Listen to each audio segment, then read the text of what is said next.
মা মা গো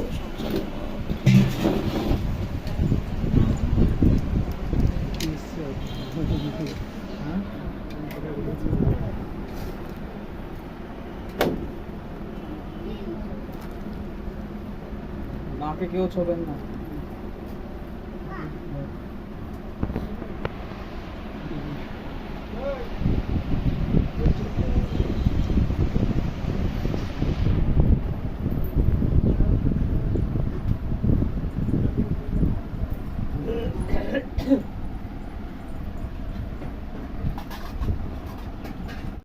নমস্কার বন্ধুরা, আমি রিয়া আর একটা নতুন পর্ব নিয়ে চলে এলাম আপনাদের কাছে। আজকে অনেক ভোরবেলা উঠেছি, সরাসরি মায়ের মন্দিরে গিয়ে পড়েছি, মায়ের কাছে এলাম।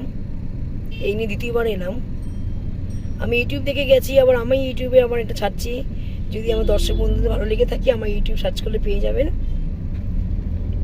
আমি কোথায় এসেছি। আর আমার চ্যানেলটি স্কিপ না করে পুরো ভিডিওটা দেখতে থাকুন। চলুন আবার পরে আসছি। ঠিক মতো না বন্ধুরা ভিডিও দিতে পারছি না। এই ভিডিওটা আমি গেল করার আজকে মানে দুদিন ধরেই ভিডিওটা দিচ্ছি। মানে এত সংসারের কাজ, ছেলে মেয়ে সব বাড়িতে আছে, নিজে রিলসও দিতে পারছি না, ঠিকভাবে ভিডিও দিতে পারছি না। মানে গেল কালার আজকে ভিডিও মিলে একসাথে ভিডিওটা দিচ্ছি। রান্না বান্না করে নিয়েছি, রান্না দেখাতে পারিনি। হ্যাঁ দিচ্ছি আমি। সেই এখন কী কী রান্না করেছি সেটাও দেখাতে পারিনি আমি। চলুন দেখাই আমি কী কী রান্না করেছি। দুদিন তিন দিন ধরে ভিডিও একটি ভিডিও ছাড়ছি আমি, খুব অসুবিধা হয়ে যাচ্ছে। এরকম এই দেখুন একটা না মাছি ঢুকে যাবো না, মাছি ঢুকেছে। যাই হোক চলুন দেখি, রান্না বান্না দেখাতে পারিনি। আর রান্না কী করেছে দেখাচ্ছি। আর দাদা এমনই দেখাচ্ছে দাদা কী নিয়ে এসে, একটা কাজ যদি ঠিক মতো করতে পারে। দিয়েছিলাম এই দেখুন না, কলাগুলো বাবা কত আশা করে নিয়ে এসে পচিয়ে দিয়েছি। দেখুন এটা পচা না, কিন্তু গাটা কালো হয়ে গেছে, কলার ভিতরটা ভালো আছে। এটা আমি সন্ধ্যাবেলা কলার বড়া করে ফেলবো। আর ঠাকুরের জন্য কলা নিয়ে এসছে, আর দেখুন জোড়া কলা নিয়ে এসছে। একটু দেখে তো জিনিস আনতে হয়, দাদা উল্টো পাল্টা করে। আর এখানে কয়েকটি মিষ্টি আছে, বলেছিলাম যে পাউরুটি দিয়ে খেয়ে নে, কী কী কলা টলা দিয়ে খেলো না কেউ। আর চলুন বন্ধুরা কী কী রান্না করেছি দেখাচ্ছি। ঠিক তো রান্না করতে পারিনি। এই এখানে করেছি মাছের কালিয়া করেছি, রুই মাছের, খুব সুন্দর জ্যান্ত মাছ দিয়ে গেছে। আর এখানে করেছি মাছের তেল দিয়ে তেল বেগুনটা অসাধারণ খেতে লাগে, এটা আমি অন্য ভিডিওতে দেখিয়ে দেবো। আর এখানে করেছি আমি উচ্ছে ভাজা, পটল ভাজা, আলু ভাজা। আর এখানে আছে ভাত। আজকে আমাদের রেসিপি হয়েছে, চলুন খেতে থাকি। আর স্যালাড এখানে কি আমার মেয়ে মনে এখানে স্যালাড কেটে রেখে দিয়েছে, লঙ্কা, পেঁয়াজ, টমেটো। এই টমেটো দেয়নি, লঙ্কা, পেঁয়াজ, শসা। টমেটো দিতে পারতি, টমেটো ছিল। যাই হোক আমি আবার স্যালাডে আমার ক্যাপসিকামও খাই, খুব ভালো লাগে। বন্ধুরা ভাত বেড়ে দিয়েছি, দেখুন না জন্মদিনের মতো খাবার খাচ্ছে। একটা মাছি ঢুকেছে না, মাছিটাকে তাড়া করছি। ওখানে মাছে বেগুন দিয়ে তেল দিয়েছি, উচ্ছে ভাজা, পটল ভাজা, আলু ভাজা। আমি স্যালাড নিয়ে বসে পড়েছে। আর এখানে ছেলে আছে, মিষ্টি খুব ভালো হয়েছে, যা যা মেখে দিয়েছি তাই দিয়েছি। মানে কেমন লাগছে মানে তেল বেগুনটা? দারুণ ফাটাফাটি। মাম তুইও খা, মাম। খাই না, খেয়ে নাও। কেমন হয়েছে মাম তরকারি?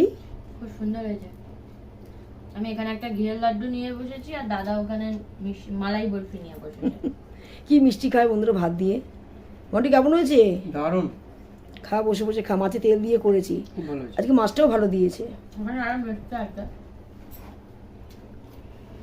এখানে লাড্ডু আছে এখানে। হ্যাঁ এখানে ঘিয়ের লাড্ডু আছে, আর এটা হচ্ছে মালাই বরফি। মেয়ে নিয়ে এসছে এগুলো, আমি এগুলো আনি না, কেন আমি মিষ্টি সেরকম খাই না। ও কাল গিয়েছিল, বলছে মা আমি মিষ্টি নিয়ে আসছি না, আনিস না, সিঙ্গারা নিয়ে চলে আয়, চা দিয়ে খাবো। তাদেরকে মিষ্টি নিয়ে চলে এসছে। আস্তে আস্তে খাও, একটু নুন না হলে ভালো লাগে না। মাছের তেলে তো আর নুন দিতে লাগে, তাই না বন্ধুরা বলুন তো? আপনারা তো খান, আপনারা তো জানেন একটু মাছে একটু নুন টুন না দিলে মিষ্টি লাগে।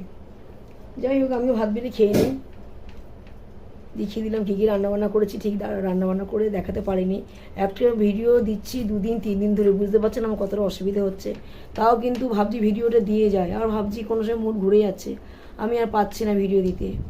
1.5 বছর হয়ে গেছে বন্ধুরা, আমি আর পাচ্ছি না, সত্যি কথা বলছি পাচ্ছি না। মনে কি এখানে স্টপ করে দিই, এটা লাস্ট ভিডিও দিয়ে ছেড়ে দিই, এনার্জিটা চলে যাচ্ছে আমার। বুঝতে পারছেন সাংসারিক আমরা মহিলা সব দায়িত্ব পালন করে এসে রান্নাবান্না সেরে এসে ভিডিও করি, রিলস বানাই, খুব কষ্ট করে, প্রচুর কষ্ট হয়। যারা করেন তারা তো অবশ্যই জানবেন। নিজে নিজে এডিট করা, সব কিছু নিজে করি। বাজার হাট দায়িত্ব সব আমার ঘাড়ে পড়ে গেছে, অসুখ বিসুখ সব কিছুই আমার ঘাড়ে। চলুন তাহলে দুটো ভাত খেয়ে নিই, বেশি কথা বলে খেতে পারবো না, 3টে বেজে গেলে ব্যাস খাওয়াই যাবে না। খাওয়া দাওয়া হয়ে গেছে বন্ধুরা, বাসন কোসন সব ধুয়ে টুয়ে উবুর করে দিয়েছি। না মাজলে কেমন হয়, আমিও বাসন জমিয়ে রাখতে পারি না। আর ভিডিওটি বেশি বড় করবো না, তাই মনে অনেকটা বড় হয়ে গেছে। ছেলে পান ছিঁড়ে দিয়েছে, জর্দা পানটার মুখে পড়ে গেলে আমি আর দাঁড়াতে পারবো না, যার জন্য ভিডিওটি আমি আগে শেষ করে দিচ্ছি। যদি ভিডিওটি ভালো লেগে থাকে লাইক শেয়ার কমেন্ট করতে ভুলবেন না, আর চ্যানেলটা অবশ্যই সাবস্ক্রাইব করে রেখে দেবেন নতুন ভিডিও পাওয়ার জন্য। আবার আগামীকাল দেখা হবে আপনাদের সাথে। আজকের মতো টাটা।